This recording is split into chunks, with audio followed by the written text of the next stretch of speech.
घटना 18 मई की एंटोप हिल police station से जुड़ी हुई है। वीडियो में जो फोटो देख रहे हैं ये हरिकेश शर्मा एडवोकेट हैं और साधना जो बिस्तर पर अस्पताल के बिस्तर पर लेटी है, उनका पैर फ्रैक्चर हुआ है। और ये हुआ है एंटोप हिल के सीनियर पीआई श्री नासिर कुलकर्णी की वजह से। और उन पर आरोप इन लोगों ने लगाया है कि ये अपनी एक छोटी सी सोसाइटी की शिकायत लेकर के गए थे और उसके बदले उन्होंने इतनी मारपीट उनके साथ की है जैसे किसी गुंडे बदमाशों से या किसी हिस्ट्री शीटर के साथ मारपीट की जाती है, इस तरीके का व्यवहार हुआ। ये आरोप लगाया है इन दोनों वकीलों ने। उनका कहना है कि वो सोसाइटी की कुछ शिकायतें लेकर के वहाँ गए थे एंटोप हिल पुलिस स्टेशन में, जहाँ नासिर कुलकर्णी सीनियर पीआई थे। उन पर इन्होंने आरोप लगाया है कि उन्होंने घटना सुनने की बजाय उन पर इतनी मारपीट की है कि वो हैरान है कि आखिर इसकी वजह क्या है। आइए सुनते हैं उन्हीं के मुंह से कि क्या हुआ था। में नासिर कुलकर्णी सर ने और 6 से 7 महिला अधिकारियों ने बुरी तरह मारा है। इस तरह मारा है, मेरा बाल खींच के मुझे ग्राउंड फ्लोर से फर्स्ट फ्लोर पे ले जाया गया। एक कमरे में नासिर कुलकर्णी सर आए, उधर पे 6 से 7 महिला पुलिस कर्मचारी थी। उन्होंने मुझे पहले दोनों हाथ आगे रख के पट्टे से मारा है, जोर जोर से मेरे गाल पे मारा है। मुझे नीचे बैठा के मेरा पैर ऐसे दबा के मेरे तलवे पे मारा है। कई बार मुझे मारा गया। वो लोग मेरे से झूठ झूठ बुलवा रहे थे कि हम यहाँ पे आए बदतमीजी किए, ऐसा बोलो। मैं नहीं बोलती थी तो मुझे और मारते थे, बहुत मारते थे। मार मार के मेरा हालत, मेरा पूरा बॉडी नम हो गया था। मैं उनको बोल रही थी मैं टीबी पेशेंट थी, मुझे टीबी हुआ, कई बार मुझे सांस लेने में तकलीफ हो रहा है, मुझे मत। फिर भी मुझे मार रहे थे। जब मैंने उनकी बात मानी, जब मैंने उनको ये बोला कि हाँ मेरे से गलती हुई, मैं माफ़ी मांगती हूँ, तब जाके उन्होंने मारना रोका। ये मुझे ऐसा दोपहर में मारा गया पट्टे से, गाल पे, पैर पे। फिर शाम को फिर 7 बजे के करीब फिर एक दूसरे कमरे में नासिर कुलकर्णी सर ने मुझे खड़ा करके, मेरे पीछे कबर्ड था, मेरे सर पे ऐसे दोनों हाथ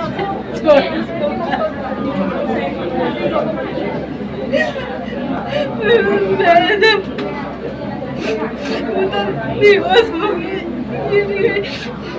फिर मुझे उठाया गया और फिर मुझे नासिर कुलकर्णी सर ने मारा। फिर मैं बेहोश हो गई। फिर मुझे उठाया गया, थप्पड़ मारा लेडी ऑफिसर ने, नासिर कुलकर्णी सर ने मारा बुरी तरीके से। यहाँ से खून आने लगा। फिर मैं बेहोश होकर नीचे गिर गई तो नासिर कुलकर्णी सर ने, मैं जब नीचे बेहोश थी तभी भी मुझे पैर से मारा, अपना जूता पूरा दबा दिया, मेरा पैर फ्रैक्चर हुआ। मुझे एकदम मेरा कर दिया, एकदम मुझे पूरी जान लेने से चले थे। मुझे लगा मैं आज मरी जाऊंगी, एकदम बेहोश थी मैं, तो भी मुझे मार रहे थे, उठा के मार रहे थे। हरिकेश जी, हम आपसे जानना चाहेंगे कि आपका एक छोटा सा सोसाइटी का मैटर था, आप वो लेकर के पुलिस स्टेशन गए। आप गए थे या आपको लेके गए पुलिस स्टेशन? कैसे क्या हुआ बताइए। जब पुलिस स्टेशन उनको वैन से ले गए, मैं पैदल आया। तो उसके बाद में जो ये थे, जो ड्यूटी ऑफिसर थे, उन्होंने पहले जो कंप्लेंट है वो जो मैडम का थोड़ा उन्होंने सुना, मैं खड़ा था, और दूसरी जो लेडी जिनके खिलाफ कंप्लेंट जो जेंट्स थे वो बैठे, उनको सुनाया गया, उनको बोला गया, लेकिन वो कन्विंस नहीं हुए उस बात से। तो उन्होंने बोला ठीक है, आपका मैटर जो है हम यहाँ के सीनियर जो हैं नासिर कुलकर्णी के पास लेके जाएंगे। Nasir Kulkarni, senior police inspector Nasir Kulkarni, वो उस तरीके से वहाँ पर वो फिर उनके केबिन में ले गए। तो केबिन में 2 जो लेडीज़ है, जहाँ पर करंजे मैडम और एडवोकेट साधना मैडम वो आगे बैठ गए, और हम 2 लोग, करंजे जो उनके हस्बैंड है और मैं पीछे बैठ गया। तो उनसे उन्होंने पूछा मैडम आप बताइए आपका क्या कंप्लेंट है। तो उन्होंने बताने गए। उसके बाद में उन्होंने दूसरे से भी थोड़ा पूछा, उन्होंने कुछ ज़्यादा ऐसा लेंथ में जवाब दिया। तो उन्होंने फिर मेरे से पूछा आपका क्या, आप बताइए। तो मैंने कुछ बोला तो बोले आप क्यों बोल रहे हैं। मैंने बोला आपने पूछा इसलिए मैं बोल रहा हूँ सर। ये इंसिडेंट्स के बाद उन्होंने साधना मैडम से प्रश्न पूछा कि आप बताइए क्या हुआ। जब उनको पूछा गया तो ये सीनियर पुलिस इंस्पेक्टर जो नासिर कुलकर्णी जी है, उन्होंने क्या बोला, मैडम आवाज़ नीचे, वो कुछ बोल ही रहे थे, फिर से आवाज़ नीचे, और कुछ फिर बोल ही रहे थे आवाज़ नीचे। इस प्रकार का दुर्व्यवहार देखकर कि एक लेडीज़ एडवोकेट है उससे इस तरीके का बर्ताव कर रहे हैं, तो मैंने बोला कि मैडम चलिए, यहाँ पर अपनी सुनवाई नहीं होगी, हम राइटिंग में कंप्लेंट दे देंगे। जैसे ही मैंने ये कहा तो नासिर कुलकर्णी जो सीनियर इंस्पेक्टर थे उन्होंने बोला घ्या याला वर्ती घ्या। ये देखकर मैं सकपका गया कि इस प्रकार का व्यवहार कैसा हो सकता है एक पुलिस स्टेशन में जहाँ पर इतना सीसीटीवी कैमरा भी लगा हुआ है। इस तरीके से कैसे बर्ताव करें, आप ऐसा नहीं कर सकते। तो उन्होंने मेरा जो फ़ोन है अपने पोजीशन में ले लिया, उनके जो भी ऑफिसर होंगे कौन होंगे वो तो मैं उनसे बात करने में ये था। उसके पश्चात मैंने उनको बोला मैडम या तो आप एक ऐसा करिए कि 100 पे कॉल लगाइए, क्योंकि हम कहाँ जाएंगे, अभी यहीं पे हमको धर लिया जा रहा है, 100 पे कॉल लगाइए। तो उन्होंने 100 पे कॉल लगाने के लिए जैसे ही गए क्या, उसके बाद में यहाँ पर इस प्रकार का कुछ हंगामा जैसा, लाइट गई जैसा ऐसा लगा, और जो भी उनके ऑफिसर जो थे जीन्स टी शर्ट या जो भी जो यूनिफॉर्म में नहीं थे, अचानक वहाँ पे अंधेरा जैसा कुछ प्रतीत हुआ और मुझे ऐसा लगा कि यहाँ का सीसीटीवी बंद कर दिया गया या लाइट बंद कर दिया, कुछ हुआ, और मुझे ऐसा खतरा पैदा हो गया कि अब मुझे कुछ इस तरीके से मेरे ऊपर अटैक होगा। इसके बाद में जैसे दरवाज़ा है, ये बगल में दरवाज़ा है और ये पूरा ऐसा केबिन है, तो मुझे लगा कि अब मैं क्या करूं। मैं तो किसी को बता के भी नहीं आया, सिर्फ एक व्यक्ति को बताया था कि भाई हम ऐसा कंप्लेंट है, हम जा रहे हैं पुलिस स्टेशन के अंदर। तो जैसे ही ये जो डर का जो मेरे को माहौल था, उस माहौल को देखते हुए मैंने सोचा कि किसी को तो पता चले मेरे साथ क्या हो सकता है। जैसे वर्ती गया है तो मालूम है वकील होने के नाते कि ये मारेंगे मेरे को, और ऐसा कोई कारण नहीं था। तो जैसे ही मैं यहाँ पर आके चिल्लाने गया बचाओ बचाओ, ये सारे लोगों ने मेरे को, नासिर कुलकर्णी समेत जितने भी वहाँ पे ऑफिसर थे, जो कोई भी होगा, उन लोगों ने मेरे को लात घूंसों से मार के सीढ़ी पे ऐसा मैं बच के बाहर निकलना चाहता कि पुलिस स्टेशन से बाहर जाऊं, तो इसके बाद में जो लोगों को पता चले कि क्या माजरा है, मेरे साथ क्या कर रहा है। लेकिन इन लोगों ने मेरे को पूरी तरीके से पकड़ लिया, अटैक कर दिया, इतने लात घूंसों से मारा, ऐसा खींच के मेरे को टांग के, उसमें मेरा बटन टूट गया, इधर उधर मार वार के लात वात घूसे जिससे मार सकते थे, मेरे को टांग वांग के एक कमरे में ले जाके मेरे को उन्होंने बंद कर दिया, और जो मैडम है उनको दूसरे कमरे में ले गए क्योंकि वो मेरे कमरे में नहीं थे। और मुझे इस तरीके से मारा जैसे मैंने बॉलीवुड होता है ना फिल्में, जो बचपन में भी देखता था, ये देखता था, उस तरीके से मेरे को मारा गया। ऐसे पुलिस ने ऐसा मारा, ऐसा पट्टा और लकड़ी वाला उसमें ये सब चीज़ लगा रहता है, और उस तरीके से ऐसा तेरा हाथ कर, ऐसा रख, ऐसे बैठ, तेरे को ये मालूम नहीं क्या, बैठ नहीं तो ऐसा तेरा अंगूठा टूट जाएगा। इस तरीके से इतना बेदर्दी से इतना मारा लात घूसों से। फिर जब आते थे अच्छा बैठ, और वो कुर्सी पे बैठ के, जैसे फिल्मों में कोई बोलता है ना पुलिस जो एकदम दूसरे पुलिस होता है, वो किसी पर्टिकुलर किसी गुंडे के लिए काम करता है। एक्शन हम लोग यही चाहते हैं कि इस प्रकार का ब्रूटली एक बचपन से हम देख रहे हैं। हम पुलिस स्टेशन में जाने से ऐसा हालत हो जाता है कि वहीं से वो इतना दबाव पब्लिक पर डाल देते हैं, कोई पुलिस स्टेशन जाना ही नहीं चाहता है। हमारा यही है सर कि जब मेरे साथ ऐसा हो चुका है, एडवोकेट लोगों के साथ जो लोगों के लिए न्याय के लिए लड़ते हैं, समाज के लिए लड़ रहे हैं, सोसाइटी का इशू मेरा अकेले का इशू नहीं। प्लान यही है कि सबसे पहले ऐसे व्यक्ति को डिसमिस कर दिया जाए। ये व्यक्ति एक आतंकवादी है जिसने मेरे दिमाग के अंदर आतंक भर दिया है।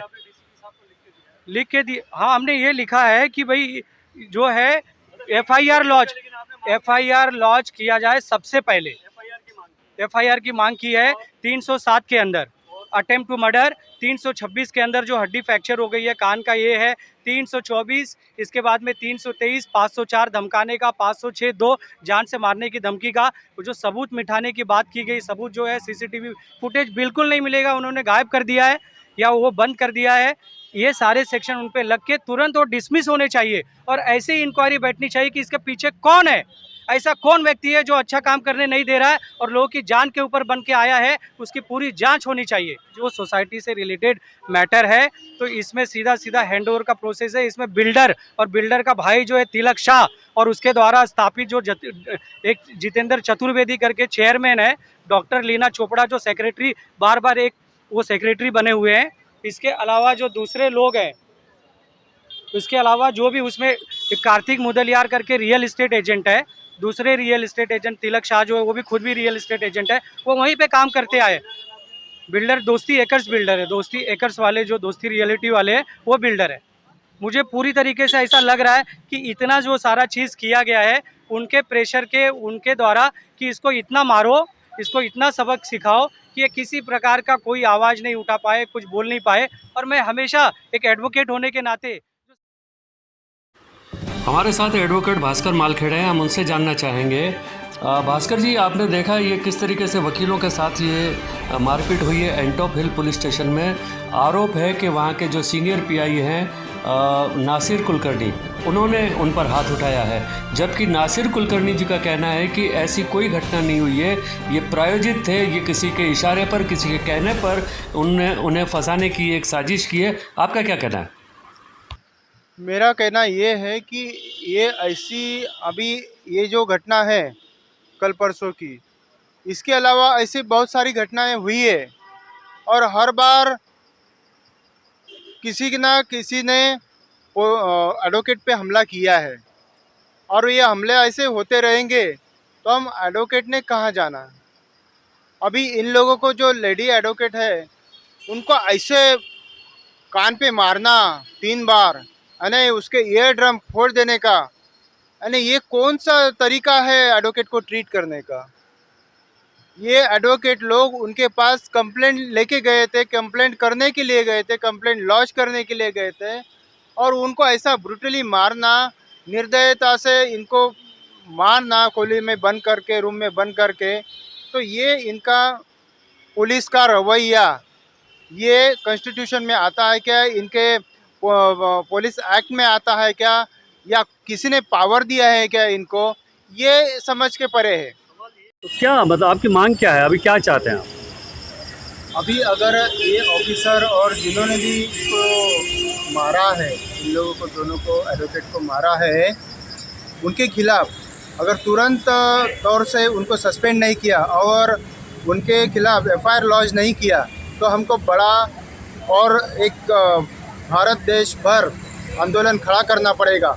पूरे देश में हमको एडवोकेट एसोसिएशन को एक बहुत बड़ा आंदोलन खड़ा करना पड़ेगा। बताइए, आप सुन रहे थे, आप कुछ कहना सोचिए चाहते कि हैं? आप जैसे कि एक एडवोकेट के साथ ऐसा किया गया है, जब वो चौकी में जाके उनका एफआईआर नहीं दर्ज किया गया, उनके साथ दुर्व्यवहार किया गया है, तो आज हम तो आम जनता हैं, हम तो वहाँ जाने से ही, अब ये सब सुन के तो हमें तो ऐसा लग रहा है कि जाना, पुलिस स्टेशन जाना, कंप्लेन देना, एफआईआर देना ही गलत है। हम कैसे, डर की वजह से हम कैसे जा सकते हैं वहाँ तक? तो जब इनके साथ ऐसा, जाकि ये कानून के रखवाले होके सरकारी जॉब करके भी इनके साथ ऐसा किया जा रहा है, तो हम तो आम जनता है और ऐसा हुआ है हमारे साथ भी, पहले भी ऐसा हुआ है कि जाते वक्त भी कंप्लेन लिखाते हैं, लेकिन जिसका ज़्यादा वो होता है, जिसका ज़्यादा पहचान होता है, उस वजह से पुलिस वाले कंप्लेन ना लिखना या लिख के फिर एफआईआर को साइड में रखना, ऐसा होता है। हमने पुलिस स्टेशन जाना ठीक है, लेकिन जिस हिसाब से अब दुर्व्यवहार कर रहे हैं, वो उनके साथ जुल्म किया गया है, उस हिसाब से हमें भी डर लगता है कि पुलिस स्टेशन जाके कोई फ़ायदा नहीं, कोई मतलब नहीं है। तो सुना आपने किस तरीके से इन वकीलों ने अपने बयान दिए और बताया किस तरीके से उनके साथ मारपीट हुई। वहीं हम जब नासिर कुलकर्णी से मिलने एंटॉप हिल पुलिस स्टेशन गए तो पता चला उनका ट्रैफिक विभाग में तबादला कर दिया गया है। फिर हमने उनसे फ़ोन पर बात की तो उन्होंने इस बात को सिरे से खारिज कर दिया कि ऐसा कुछ भी उन्होंने नहीं किया है, ये उन पर आरोप लगाया जा रहा है किसी की शय पर, किसी के कहने पर, क्योंकि उनका कहना था कि उनका रिटायरमेंट नज़दीक है और वो इस तरह की घटना पुलिस स्टेशन में कैसे कर सकते हैं, ये समझने की बात है। उन्होंने कहा कि ये सब प्रायोजित था, किसी के कहने पर इन दोनों वकीलों ने उन पर आरोप लगाया है। अब ये सच है या झूठ, ये आने वाले समय में पता चलेगा, ये एक जांच का विषय है। एमबी न्यूज़ के लिए मैं राजेश शर्मा। चैनल को सब्सक्राइब, लाइक और शेयर ज़रूर करें।